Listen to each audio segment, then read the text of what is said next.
All right, music fans, welcome back. Harmless Dave talking about real issues and real music and doing so in real time for real people just like you and just like me.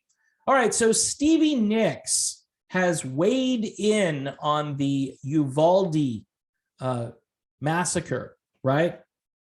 And we know when Stevie Nicks says something that there are a whole bunch of people who worship celebrities who seem to gravitate toward the things that she says.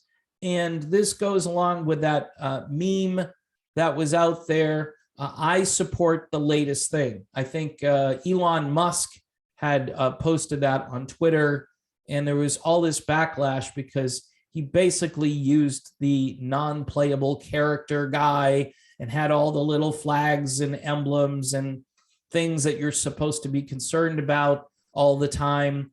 Stevie Nicks, if you recall, also wrote a poem for Vladimir Putin.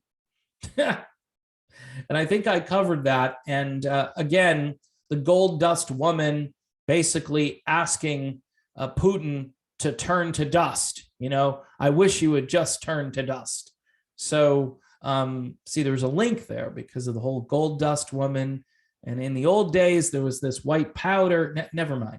I'm just, look, it gets frustrating as somebody who tries to apply logic and common sense to certain things, and somebody comes along and they say stuff, and the stuff they say doesn't make a lot of sense because they're watching like NBC News every night, right? They're watching Lester Holt, okay, who's telling you a little portion of a story that they want you to hear. That's all they're doing. And it's the gun, the gun, the gun, the gun. The dude had serious family issues. He had serious mental health issues. That's why when someone comes along and says mental health, the media goes, oh my gosh, here we go again. You know, they believe in like mental hospitals and, you know, that you should lock people up and put them away for yes, there are people that believe that. We used to do that. We used to say, this dude's crazy. He may want to be put away somewhere so he doesn't do harm to us or himself. Why is that like a crazy idea? It's not. But all we hear about is we've got to deal with the guns. So Stevie Nicks says, my hope for this country is that the lawmakers, see, it's all about the lawmakers. It's all about, can we have a law to ban the sharp, shiny object? She says something here that is even a little bit more ridiculous, that lawmakers just find a way to make buying an assault rifle more difficult. Now, I'm not even going to argue about the word assault. I'm just not going to do it. If you want to find out more about that, you should watch Ted Nugent, because Ted will, he will take the word assault apart faster than he could probably take apart a rifle, right? So her premise is that if we can just find a way to make buying an assault rifle more difficult. Okay, so I went back and I looked up this bill that was passed in 1994. It's called the Brady Handgun Violence Prevention Act. Became effective in 1994. Federally licensed firearm dealers have been required to conduct background checks on potential firearms purchasers. The FBI created the National Instant Criminal Background Check System, or the NICS, okay, which maintains records of criminal, mental health, and civil orders as a result of the Brady Act. Sounds like an all of the above approach, one that Stevie Nicks seems to be advocating for. Based on the results of an NICS check, an individual may find that he or she is prohibited from purchasing a firearm. So you can be disqualified. Now, she says, my hope for this country is that lawmakers just find a way to make buying an assault rifle more difficult. Okay, so it appears that we've already instituted a method to make buying any kind of weapon or at least firearm, more difficult. Nobody, by the way, is talking about maybe banning certain people from, purchasing a motor vehicle, which you can be, which can be used to maybe run people over. I'm just putting that out there. I know my logic is twisted, right? My logic is crazy because people will say, "Oh, come on, Dave." Again, this is about, all right, if the room has a bunch of sharp, shiny objects in there that can hurt you, the goal of the government is to remove those objects from you, even if you're responsible with those objects, even if you use the objects to protect yourself from lunatics, kind of like the Border Patrol agent who went in there and neutralized this person. And he wouldn't have been able to do that if he wasn't carrying a firearm. Okay, I'm just putting it out there. And but the state, okay, says it's okay for certain people to have these things, but we're thinking that it might not be suitable for just the common deplorable person to have this, right? In Canada, because of Uvalde, in Canada, they just outlawed firearms. They basically said, we're freezing, which means I guess if you own one now, you can keep it maybe for the time being. I don't know. But you can't import firearms into Canada anymore. You can't trade. You can't do anything. You can't buy or sell them. So that's crazy. Okay, that is totalitarianism. That's authoritarianism. That's a dictatorship. It's a soft dictatorship. And anyone who's living in Canada right now, I really feel bad for you. I would suggest moving to the United States, to a state that isn't going to treat you like you've been treated up in Canada. That would be my advice. So all this from a Stevie Nicks quote here. Again, she writes essays in response to world events. She goes on, when those guns go into the hands of obviously disturbed people. Okay, so she's admitting that guns get into the hands of disturbed people. It gives them a sense of unbelievable power that they have never felt before. Power used in a bad way is the opposite of power used in a good way. Wow, we're learning a lot from Stevie Nicks here. So we learn that power, if it's used in a bad way, is the opposite of power used in a good way.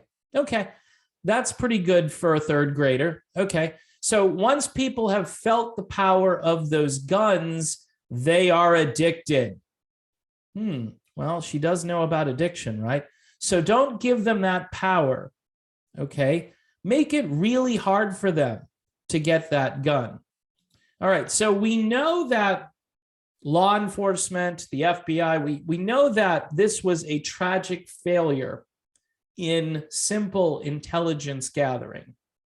This is an instance where the system failed.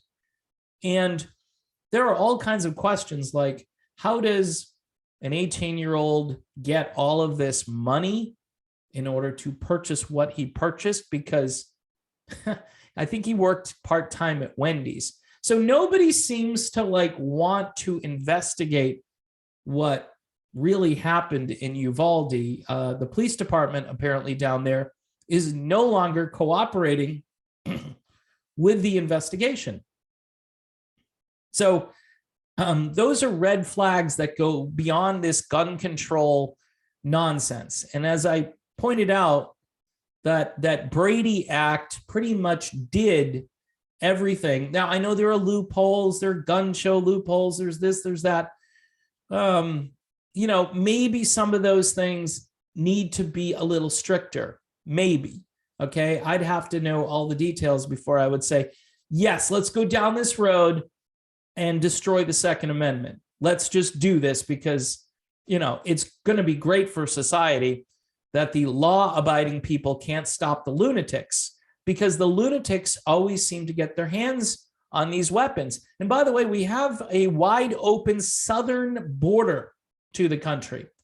So what do you think's coming over the border? Well, we know humans are coming over. We know that fentanyl is coming over. And my guess is there's probably some illegal firearms that are coming over the border that aren't registered anywhere here in the United States, that cannot be traced or tracked. And would it be really difficult for somebody who had really bad intentions, as she says, power used in a good way versus power used in a bad way? I'm glad she explained that, because I was totally unclear about that. But it wouldn't be hard for someone to acquire an illegal firearm that, and there's no, by the way, none of these people, like Stevie Nicks, none of these people are really concerned that our country is basically just connected to South America right now, and it's just one big hemisphere. It's a northern, southern, it's all one big connected hemisphere, which means that we really don't have national sovereignty. We don't currently have that. So if you're making a law for this country, for instance, like if Congress makes a law and says we're going to eliminate certain handguns or assault, whatever you want to call them, assault rifles, it doesn't take into account what all of those countries that are south of us are doing. And you'll say, well, it's not their law. And so I'm saying they're not going to obey any law that we make. They're not going to do the same thing in Mexico, right? They're not going to do the same thing in any of the South American countries. And so the cartels and everybody are just free to continue doing what they're doing. And then there'll be even more of a black market created here in the United States for all of those weapons to come up and cross the border. And, you know, we don't want to secure the border because that would be mean. That would be jingoism or whatever. That would be trying to say that our border is a sovereign border and we have a country. So until you recognize that we have a country, if you don't recognize that we have a country, then making a law for this country is kind of null and void. I know this is kind of difficult for people who follow Stevie Nicks, because she's saying incredibly simplistic things and she's not given a lot of thought to what she's saying. You know, she's not saying I want to ban all handguns or anything like that. And she goes on to say, no one is trying to take away guns from people who get them for a good reason. Guns are not toys. Did you know that guns are not toys? I didn't know that. There are toy guns, though, just to clarify. She says here, concluding, background checks are not that hard. I told you, thanks to this whole Brady thing, right? There are background checks out there. Maybe they just need to be enforced a little bit more, but why do we need more laws? Stevie then poses this question, which is the esoteric, emotional, knee-jerk response. So I ask you, do you want to go down in the history books as being responsible for these school shootings? Hey, wait a minute. I'm not responsible for these school shootings. That's not me. I didn't do anything to create this. You've got a society, by the way, that's completely unglued when it comes to morality and right from wrong. And this kid's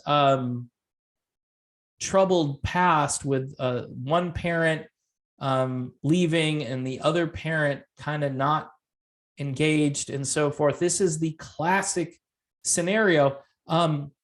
You're wasting your breath on the gun control argument. You should be talking about what's happening in society that creates people that want to do these evil things. All right, so I'm going to continue with her amazing quote.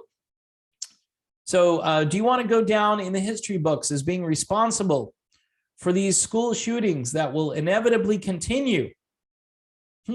Or do you want to be remembered as the people who finally gathered together in unity and empathy as the people who stopped it? Okay, so I think everybody has empathy for what happened. You know, they empathize with these parents and with the entire town of Uvalde. But we have to gather together. This is a platitude. This is how the vice president of our country talks when she goes out there. People who finally gathered together in unity and empathy as the people who stopped it, saying she's dying inside for the loss of those children in Texas and their parents. If I had gone to school one day when I was 10 and been shot, my little body destroyed, I think my father would have done the same thing. Now, she's talking about the dad who had a heart attack, okay? Irma Garcia.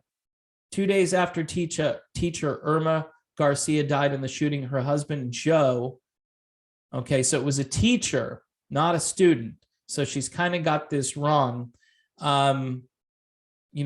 She says, if I was the 10-year-old, my father would have gone home and had a heart attack. See, I really struggle when celebrities are trying to be empathetic in a way which isn't problem solving. Okay, it's just platitudes. It's, I would have had a heart attack, or my dad would have had a heart attack if my little body was destroyed. These parents are devastated. There's no question about it. And there are so many other questions that need to be answered about what happened here. When they're not willing to cooperate with an investigation, and when the media completely ignores the background of this person, those are the big questions to be asking. She says at the end, Stevie Nicks says, I am just so sad. And there's a certain level of hubris, I think is the correct word, when somebody who's kind of past their prime and wants to be relevant and wants to inject themselves into the national conversation about this issue, and they seem very self-important. And the things that come out of their mouth don't seem to be well thought out.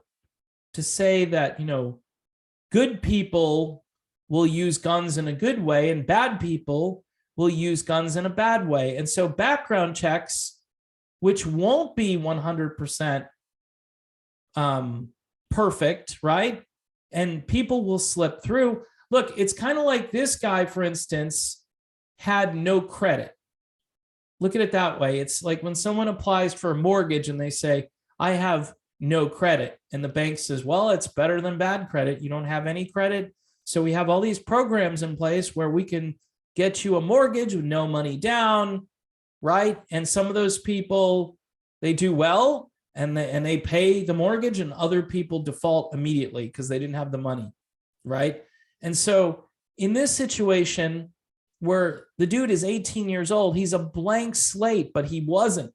Technically, he wasn't a blank slate. But say somebody who's a law-abiding citizen who's 18 years old and wants to purchase a firearm, and they have a background check and it says that he's only 18, there's no criminal history, there's no record.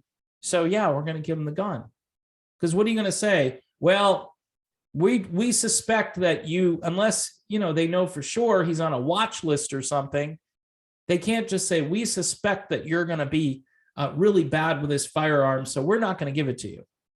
I mean, that's kind of implied here, that certain people are going to get to have the guns and other people are not going to get the guns, and it's going to be very arbitrary. I'm just going to be honest. I don't think she really thought this through, but it's kind of like the Putin commentary when everybody was just siding with, Ukraine, and then Ukraine is one of the most corrupt countries on planet Earth. And then there was that little interaction between the current president's son and, Ukraine, he got this cushy job and nobody wanted to investigate that. And then when somebody brings it up, it's called a conspiracy theory. And then it comes out later on that concern was justified. You know what I mean? And we go down this road. It's like everybody says, well, you're a conspiracy theorist. And then 6 months later, my conspiracy theory becomes a fact or is reported as true, and the fact checking stops suddenly. Or you know what? In some cases, the fact checking continues as if it didn't, like the information didn't change, which is really weird. It's like, okay, I've been proven right, so why are you still putting out this same narrative? Anyway, I think the best way to honor the memory of these slain children and 2 teachers is to find out what exactly happened in Uvalde and get to the bottom of this incredible failure by law enforcement at all levels, really. And understand, too, that this school had 48 lockdowns prior. In other words, they were preparing for somebody who had just came across the border, somebody who was in the area, who might be armed, who might be dangerous, 48 times. Talk about the boy who cried wolf. So maybe they just let their guard down, thinking this is an everyday occurrence, and we are constantly having drills, constantly under threat, and nothing has happened to our school. And then this guy shows up, and he probably knew that this would be a soft target. And nobody realized how soft this target was because law enforcement just stood down. They didn't go in. And it took a courageous Border Patrol agent to go in there and do what needed to be done. By the way, he used a firearm to disable the other guy. See, firearms good, firearms bad, right? But in this case, firearm good may have saved a whole bunch of other students from getting killed. So I guess that needs to be in there somewhere where people don't just have this one-sided opinion of what firearms can do. Yes, firearms can be used for evil things. And, you know, we just gave a whole bunch of firearms and all kinds of other munitions to a foreign country. Yeah, so think of that. And what are they going to do with those firearms? They're going to use them for good? They're going to fight Putin with them. So yeah, of course, it's great because it's going to be used, and our country likes to sell weapons to other countries. Yeah, because it helps out the military-industrial complex and they make more money. You got stock in Northrop Grumman or Raytheon, you're going to make a lot of money. Yeah, that's pretty much from here to eternity because that's what we do as a country. All right, people, I have rambled enough on this one. There's a lot to be said about celebrities who interject and say things, and the media just laps it up. This article is out there to be seen and read, and it's widely available, and it's really sad that a guy like Ted Nugent, like his commentary on this topic, wouldn't be an article other than, can you believe Ted Nugent said that guns save lives, or guns do this, or guns do that? That's all they know how to do with that. You have to be wringing your hands and clutching your pearls about this incident, and there's only one way to discuss this. Blame the guns and don't look at anything else. And find a way somehow to push the truth about what happened in Uvalde aside so you can continue this agenda, which really targets law-abiding citizens and doesn't address mental health or the crazy people who end up getting their hands on these firearms. Okay, I'm done. Thanks for watching. Don't forget to subscribe to the channel. We're in a new month, so I need new patrons over on Patreon. This happens every month. I lose some, I gain some. I'd like to gain some. I'd like to say 5% of all subscribers. If you guys gave $1 a month, I think I would be in really good shape and I wouldn't be always worrying about this. But the summer months tend to be a little slower because people are doing fun things, or they're trying to do fun things. So if you can help out, $1 a month, $2 a month, that's all I'm asking. And I think it's pretty unique content at times because you're getting me, right? Crazy Dave. Yeah, you're getting harmless, crazy, Dave. And you can't find it anywhere else, ladies and gentlemen. You just can't. So again, thanks for watching, and I will see you soon.